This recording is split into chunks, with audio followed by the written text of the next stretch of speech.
Welcome to the Behavior Code. I'm Maria. And I'm Gabriel. And today we're diving into something a little uncomfortable. It's a truth that operates just under the surface of almost every social interaction you have. Here it is. People notice your weakness long before you do. In fact, they are actively, if subconsciously, scanning for it. It sounds predatory almost, but it's not necessarily malicious.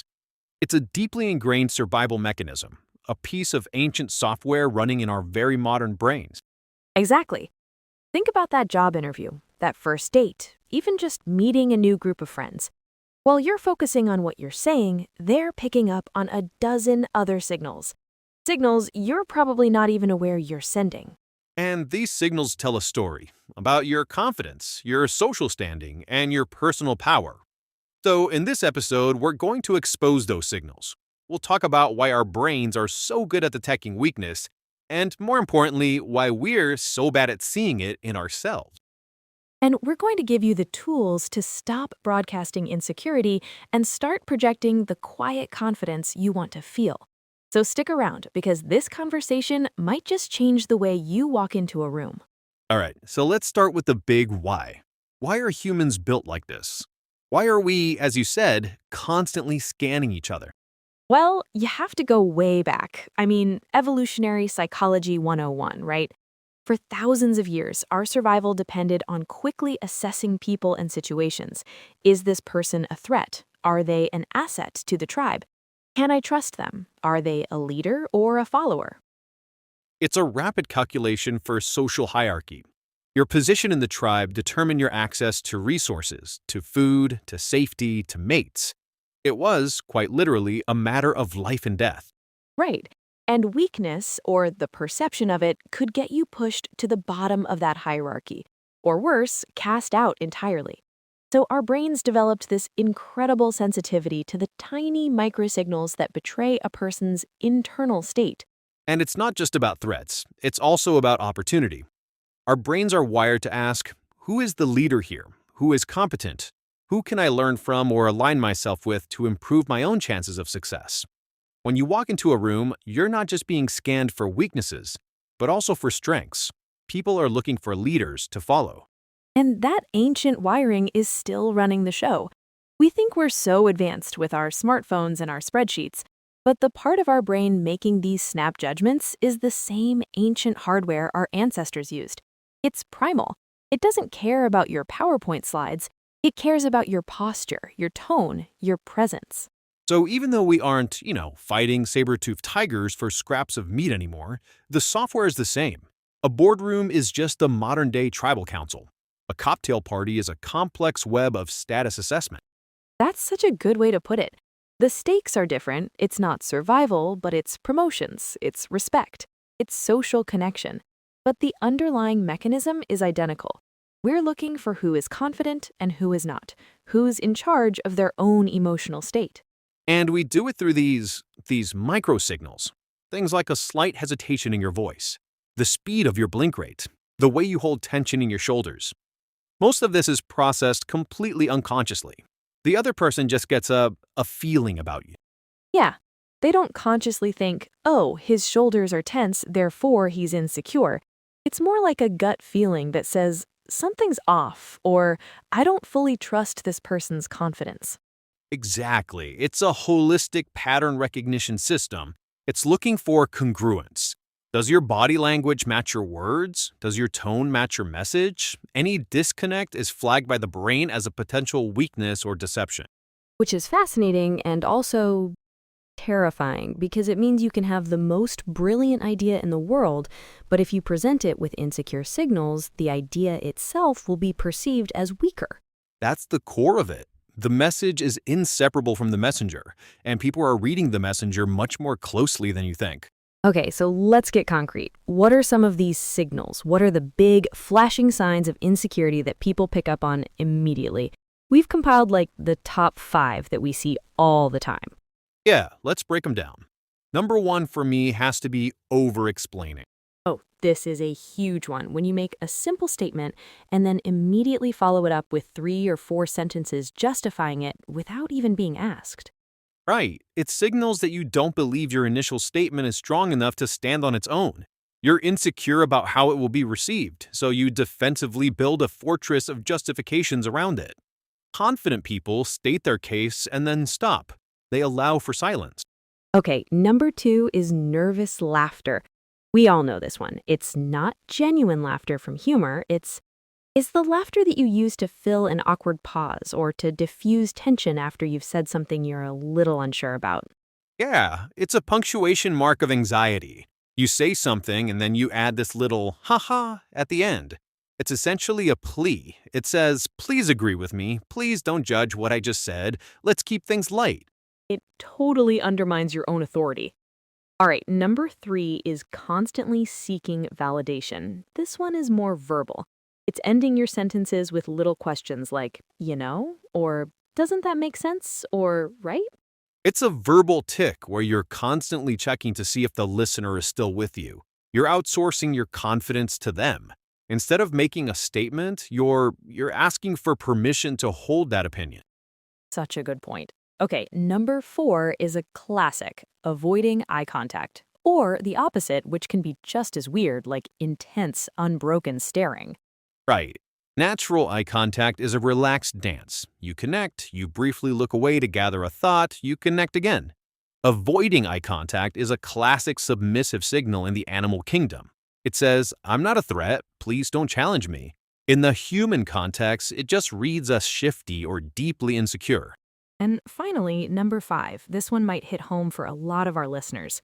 Apologizing too much, saying sorry for taking up space, for asking a question, for having an opinion. Yes, you bump into an empty chair and you say, oh, sorry. You start an email with, sorry to bother you. It's a habit that frames your very existence as an imposition on others. It's a massive weakness signal. It communicates that you believe others' time and space is inherently more valuable than your own. So, over-explaining, nervous laughter, seeking validation, avoiding eye contact, and apologizing constantly. These are things people register in seconds. Absolutely. I once worked with a brilliant junior executive who would start every single contribution in a meeting with, sorry, this might be a silly question, but, or sorry to jump in, but, and it completely neutered her authority. Her ideas were great, but she was pre-apologizing for them, signaling to everyone that she didn't fully back her own contributions. It was a classic case of undermining her own expertise. Literally seconds. And this brings us to the next point, the brain's judgment system. It's not slow and methodical, it's brutally fast and efficient. There's this concept called thin slicing, which Malcolm Gladwell wrote about in his book Blink. It's our brain's ability to find patterns at events based on, really narrow windows of experience. Exactly. The classic example is a study where students were shown just a few seconds of silent video of a professor teaching, and their ratings of that professor's effectiveness were almost identical to the ratings from students who had taken their class for an entire semester. That's insane. So, in the first few seconds of meeting you, before you've even made your big point, people have already thin-sliced you. They've taken in your posture, your tone, your eye contact, all those signals we just talked about. And they've made a snap judgment, a subconscious one. They've placed you on a spectrum from confident to insecure, competent to incompetent. And here's the kicker. That initial judgment creates a filter. It's called confirmation bias. Once you see this pattern, you can't unsee it. If their first impression is that you're insecure, they will subconsciously look for evidence to confirm that belief. They'll interpret a thoughtful pause as hesitation. They'll see a collaborative question as a lack of knowledge. You're starting from a deficit, and you have to work twice as hard to overcome that first impression. Whereas if you walk in and your first impression is confident and controlled, people will give you the benefit of the doubt. They'll interpret that same thoughtful pause as you being deliberate and wise. This is a crucial point. That first impression becomes the lens through which all your subsequent actions are viewed. And it's incredibly difficult to change that lens once it's in place. You're not just fighting a logical battle. You're fighting against a deep-seated cognitive bias that actively wants to be proven right. It's just so fundamentally unfair. But it's how we're wired. Our brains have to take shortcuts to process the insane amount of information we receive every second. These snap judgments are a feature, not a bug. They're designed for efficiency, not necessarily for accuracy. And fighting it is useless. You can't tell people, hey, stop making snap judgments about me. The only thing you can control is the data you give them to make the judgment with. You have to manage the signals you're sending out in those first critical seconds. This leads to the million-dollar question then. If everyone else can see these signals so clearly and so quickly, why are we, the ones sending them, so oblivious? Why don't we see our own weakness? The great paradox of self-awareness. There are a few big reasons. The first and most powerful one is ego protection. Meaning our brains are basically designed to protect our self-image. Precisely.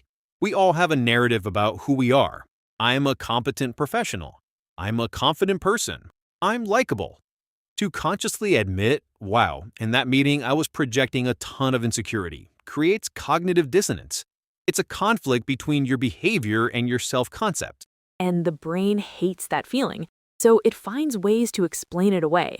You don't think I was insecure, you think my boss was in a bad mood, or that room was really intimidating, or they just didn't understand my point. It externalizes the problem to protect the ego. It's a defense mechanism. We are the unreliable narrators of our own lives. We experience our intentions, but other people only experience our actions.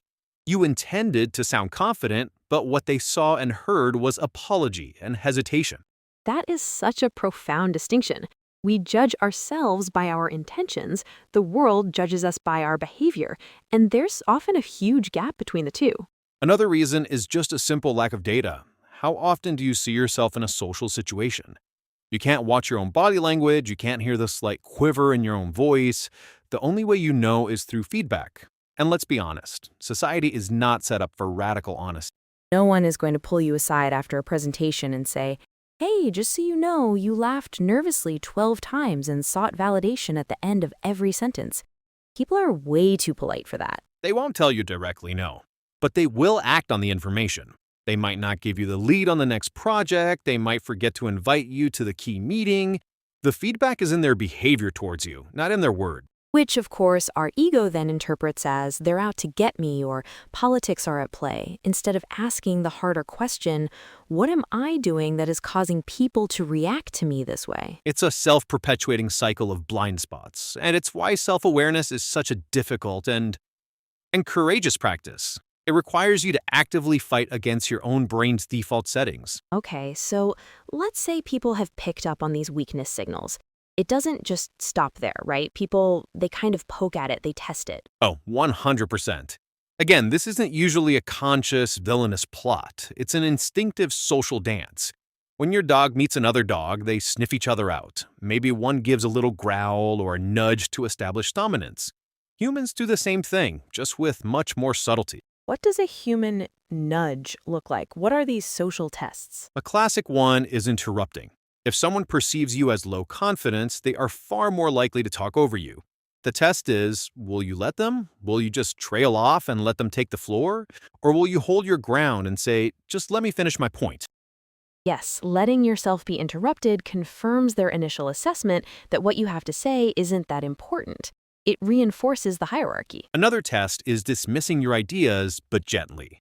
You'll make a suggestion and they won't attack it. They'll just say something like, yeah, that's interesting, and then immediately change the subject. Or, we could do that, but, and then present their own idea. The test there is to see if you'll defend your idea.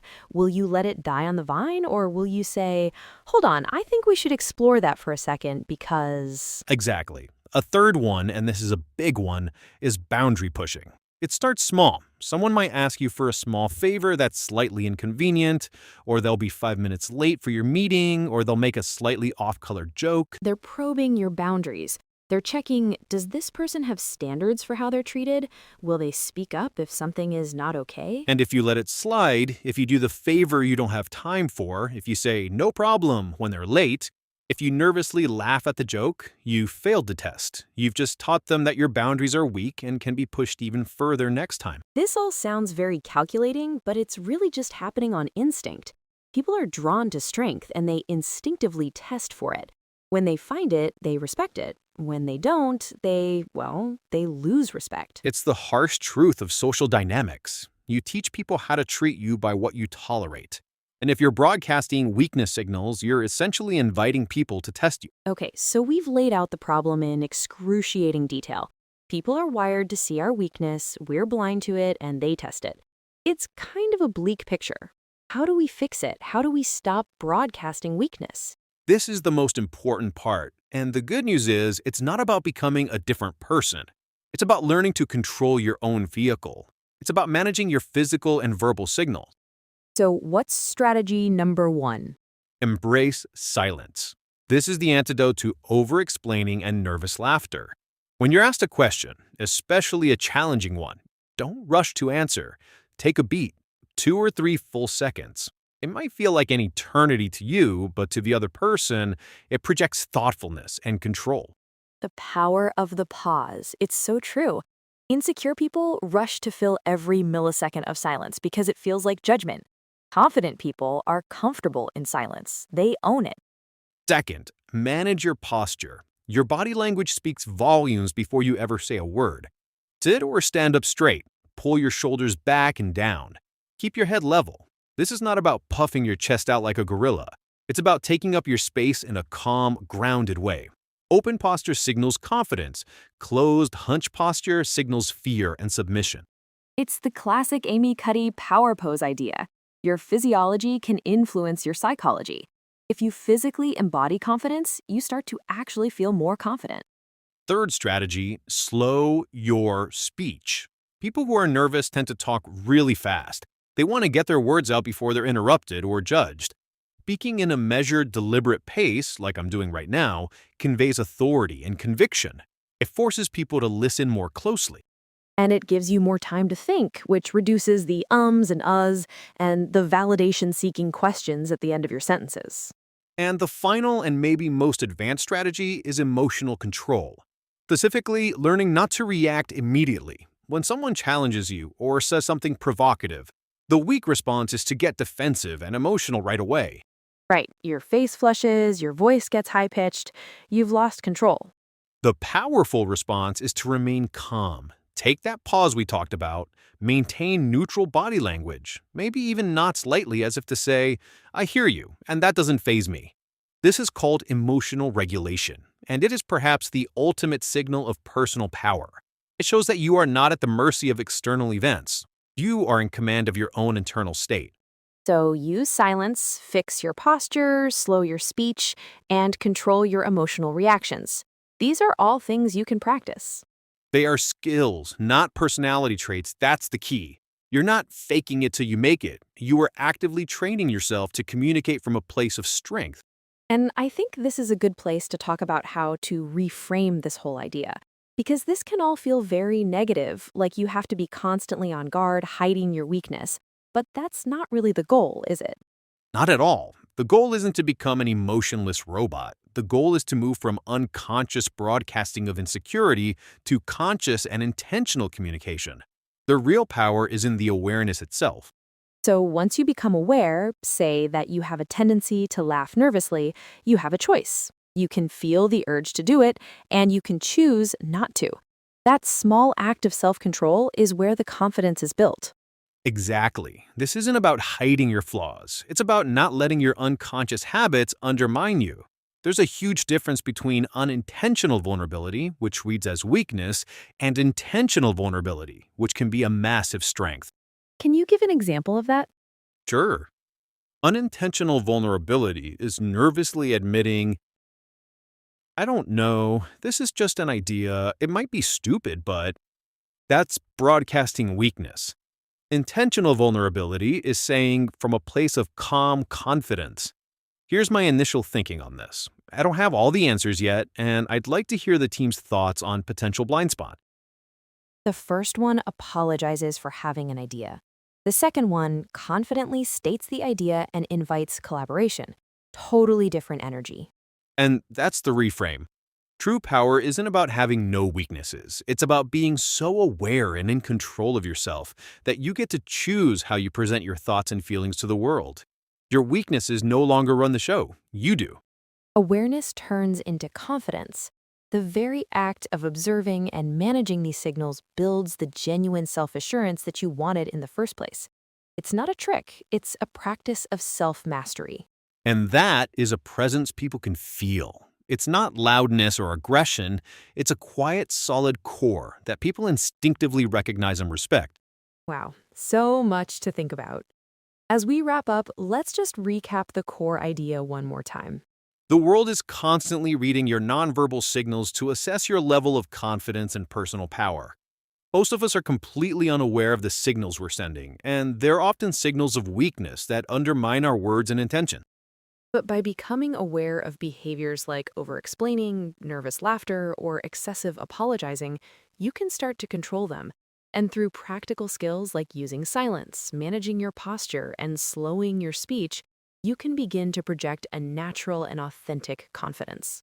This self-awareness is the foundation of real presence. It's not about being someone else, it's about becoming the most effective and powerful version of yourself.